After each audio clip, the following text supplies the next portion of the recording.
we'll just see what jumps out at us. Okay.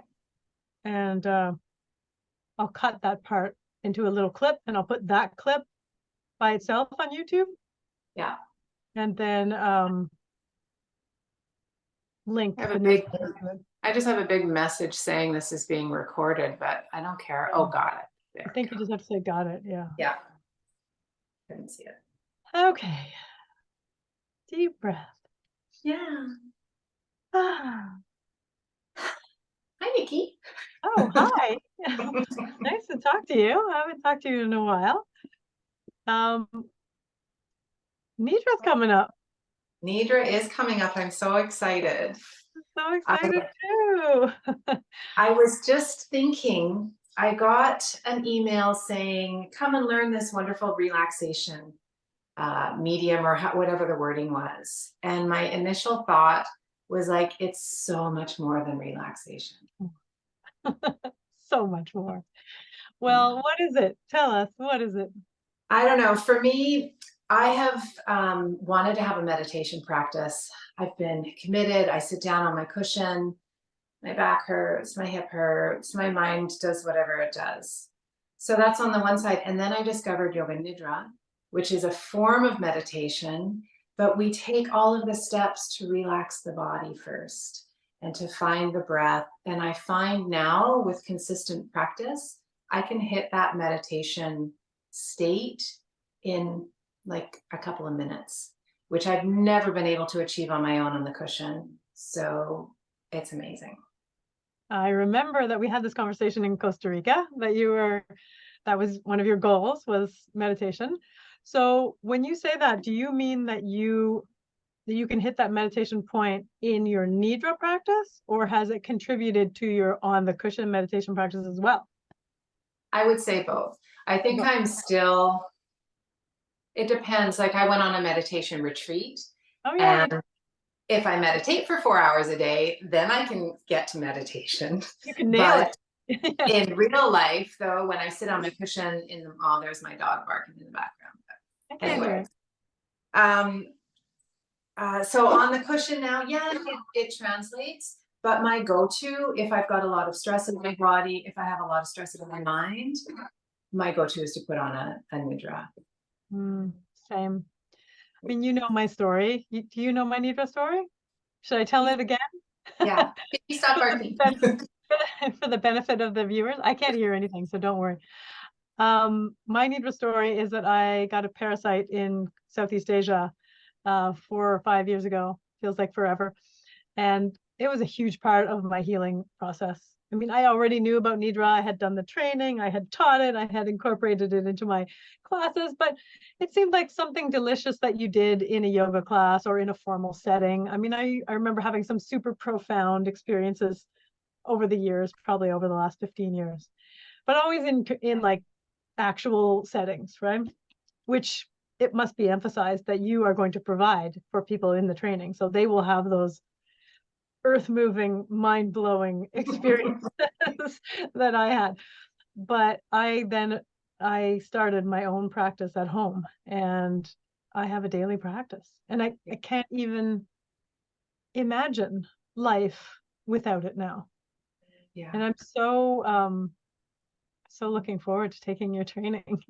I'm going to take it as a refresher if there's room, because, well, first of all, I just love learning with you, but also, yeah, I think it's always worth having those deepening experiences. So I have my own practice now, and it's a daily practice. And if someone asked me, I would say, yeah, I've got a good, strong Yoga Nidra practice. But there's so much more, as you said, to learn. Yeah, there's so much more. And there's something that happens, like when I first started teaching Nidra, before I had any, so this full disclosure, I did little pieces of Nidra in my classes without any training. And I know that happens all over the place. And it's not like it's bad. Yeah. It's not like it's bad, but it's so much more than reading a script. Sometimes it can feel like that. Oh, I can talk someone through a visualization. And I imagine it's true. You've got a nice voice, you've got the nice setting, but when you actually have the understanding of what's happening to the nervous system and to the brain and to the energy channels in the body, it takes everything to a completely different level, both for, like, I'll speak for myself as a teacher and also experiencing Nidra. So I think this isn't just for yoga teachers. It could be for counselors, social workers, teachers, parents, anyone that has a friend, anyone that wants to be a friend to themselves. Like, I really can't stress enough how profound it is. I agree. I think anyone who even wants to take care of their nervous system, which was my situation, right? Just anyone, even a lay person. I think you can come out of this training with enough skills to practice this on your own, and enough skills and maybe enough confidence to then go to public classes. Yeah. What do you think about the idea of, I'm going to start that over. Tell us a little more about all the extra stuff. So let's say we do a Nidra on YouTube and it gives us a couple of things. It gives us maybe a script. It gives us, hello. Cute dog face. I don't know if we'll keep Phoebe in or not. I love how dogs love Zoom and cats. So yeah, we can get a certain amount from yoga do you want to get us settled? You're good. Yeah, Okay. I think yeah. We can get a certain amount from YouTube, and we can get a certain amount from even sorry, my messages. Okay, let me come over. Phoebe, go sit down. You gotta do something. You gotta, can you sit? Can you lie down? Lie down, lie down, lie down, lie down, lie down. We're just relaxing now. Okay. I think she'll stay there. Okay. Okay. Yeah. So tell us about the elements. The elements. The elements of Nidra. Give us a nice overview. Okay, so a nice overview. One might start with a little bit of asana, just to move the body, a little bit of grounding breath. There's almost always focusing of the mind, usually in the way of like a body scan, where we name certain parts of the body, the mind travels along. Intention is the one big piece, which makes it a little different than meditation. So with Yoga Nidra, we work with intention, either your intention for your practice or for your life. And when we reach these deeper states of relaxation, we can access this kind of higher wisdom that helps us with our intention. So we'll talk a lot about that in the training. With intention, there's also in many Nidras a visualization of bringing you to a beautiful, safe place. Sometimes we invite other beings or whatnot to join us there. And then, of course, there's the coming out, recognizing here I am on the floor in this space and whatever. And that's meant to be done really slowly so we can linger and carry all the benefits with us. It sounds delicious. I can't wait. I need this. Tell me about setting up the space. Like, what does the physical space look like, or what will it look like in the studio for you and for this training? Oh, for us. Oh, okay. Oh, it's gonna be comfy. So yeah. So there's gonna be a whole lot of lying around and a whole lot of finding just the right props to get that super comfortable place. Nidra is typically practiced in Shavasana, so lying down, but we want to make sure that we're supported with bolsters, pillows, blankets. I bet. Yeah. And the training itself, it's not just going to be lying around. We're going to do a lot of breath work. We're going to learn a lot about the states of the brain and brain waves, a lot about the nervous system. We're going to have some fun, play some games, maybe do a skit if you're that kind of person. And yeah. Yeah. Awesome. Oh, it sounds like fun. So we're going to get nice and cozy. We're going to have some games. We're going to do some theory. We're going to do how many practices would you say we're going to do in the run of the weekend? Oh my gosh, lots. Lots. We'll probably, yeah, lots. We'll do for sure 3 full practices with asana, breath, and nidra. And Nice. then, and by we, I mean, I'll probably guide those. So the participants will get to be just the recipient of all the goodness. And then throughout the whole 2.5 days, there will be opportunities for each participant to teach little pieces and then a practicum at the end. Hmm. Do you know what the practicum is going to look like yet? That scary word. I'm not telling. That's fine. You can keep it a secret. That works. And it's not going to be scary. It's Not not going to be a scary. little bit. Exactly. Practicums in our world, and you're so aligned with whole body paradigms, values, that practicums are never scary in our world. They're just fun. Yeah. I always call them a laboratory for learning. Yeah, for sure. You're just with your friends and your colleagues, and plus in Nidra you'll be lying down. You don't even have to. Nobody even has to see your face. No, that's right. Yeah, I really hope we get a nice wide variety of folks at this training, because Yeah. my personal belief is that it just enhances life so much. I was wondering also, I've been thinking, of course, as we all have over these last few days, about the idea of peace. And I was thinking about my own practice and how I share the idea, how it makes me a more peaceful person, Yeah. and it makes me a more peaceful teacher. And that I really hope that we get a nice wide variety of people, so that they can bring that more peaceful demeanor out into the world. Definitely. I heard once Byron Katie was at a workshop with her, and sometimes people think about relaxation or yoga or any of these self-care practices as selfish. So she described, if you imagine that this is the world's suffering, if I take care of my own suffering, then the world's suffering is also, it goes down. So we need to take care of ourselves, and then that's going to ripple into everyone that we have contact with, not just our students or ourselves. Yeah. 100% agree. Mhm.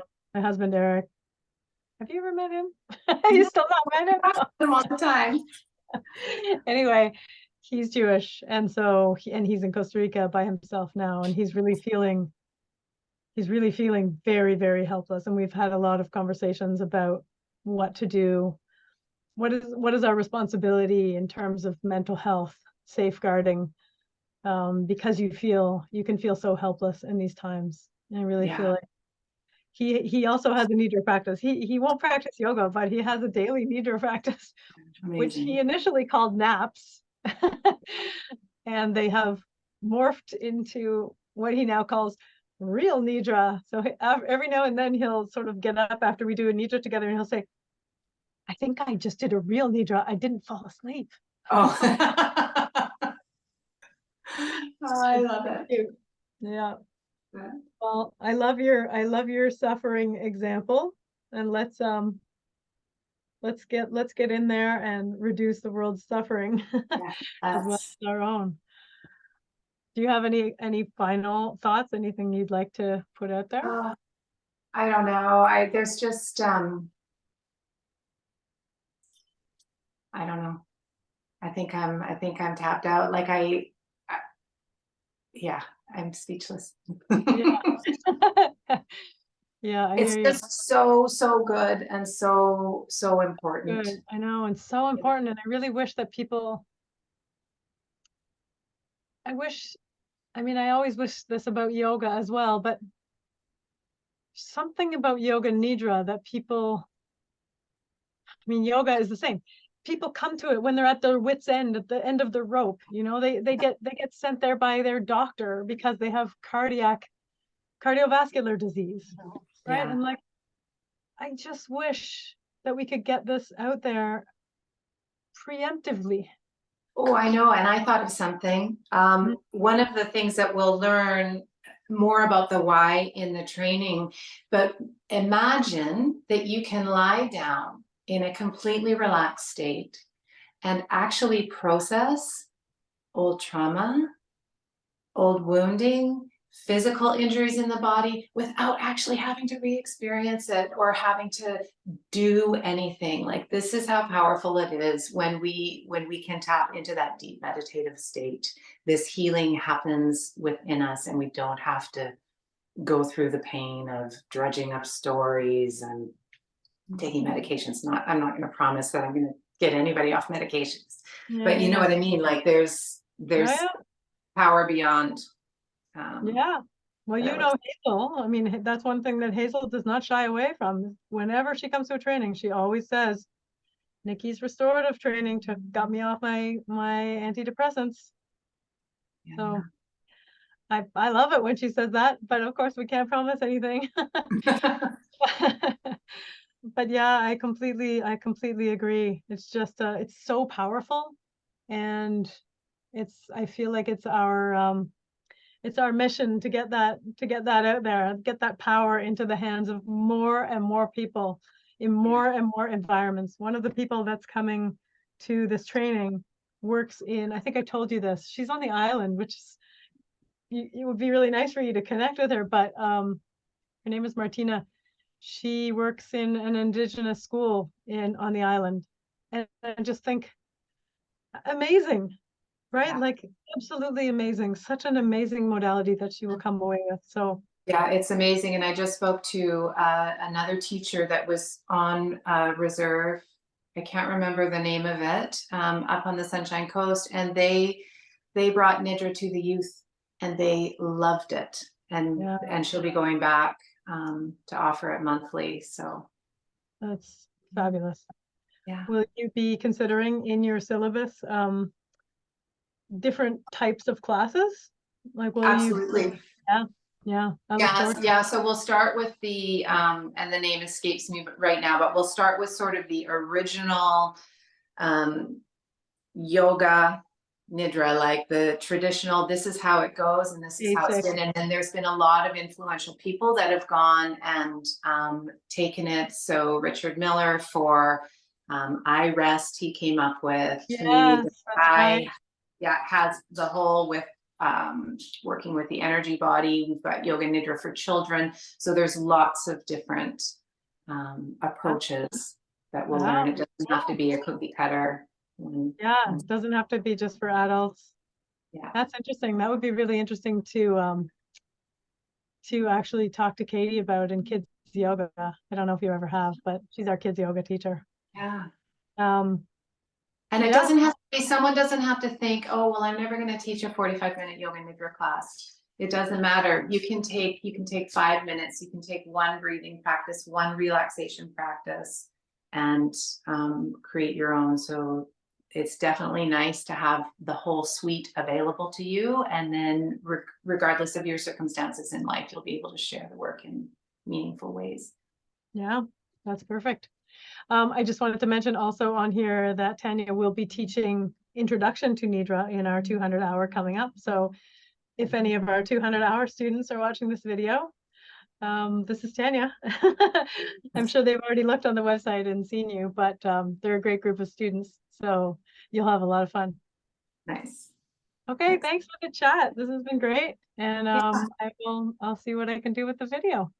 Okay, we'll talk to you soon. All right, talk soon. Bye. Thanks, Nikki. Bye.